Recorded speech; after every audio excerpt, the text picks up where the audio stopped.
So ito pala yung gagawin natin kabayan. Toyota RAV4 kabayan ha, lumang modelo 2012 model. So ito yung gagawin natin kabayan. Ito kasama na to. Ito repair natin yan ha. Ito pati ito. Yan. Itong pituan bago. Itong running board repair natin yan. Ito bago tong pituan na sikanhan. Ito bago nga sikanhan. Ito i-repair natin to. So malayo siya kabayan. Kailangan batakin natin dyan. Batak palabas. Okay. Ito repair na rin to. Ito. So yun ang ilipan natin. Itong side na to. Pero maraming bangga sa kabilang side ha. Ito lang yung bayan. Bali buong side nito sa kabayan.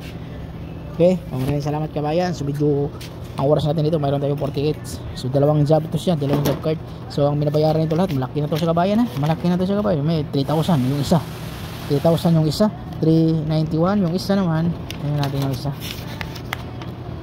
Para malaman niyo din.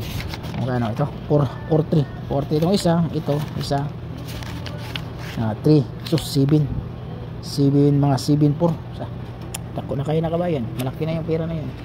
7.4 sa times 41 kapi na ngayon, 41 sabihin natin 41, 7.4 times 41. So malaki-laki na yan, mga nasa kung sabihin natin 75 basta malaki na si kabayan. Okay kabayan, so natanggal na pala natin yung kuwan kabayan, Toyota RAV4 yung mga pisa niya sa pintuan, yung sa sikanhan.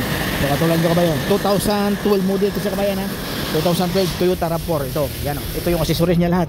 So ito kabayan, ito yung motor ng window, automatic sliding. So sayang yan, itatapon na yun sa kabayan. Yung nasabi ko na sayang. Ito lang yan, no? Sa harapan din, sa driver side. So, ito yung sikanhan sa rear side. Ito. So ito itatapon to sa kabayan, itong motor. So pwede itabi natin to. Baka mayroong kotse kayo na PM lang kayo. Pag hindi na umangat yung window nyo, baka yung problema yung motor. So pwede natin tanggalin to, ipalit natin yon. Okay, 2012, 2015 siguro parehas yung modelo na yan. So ito.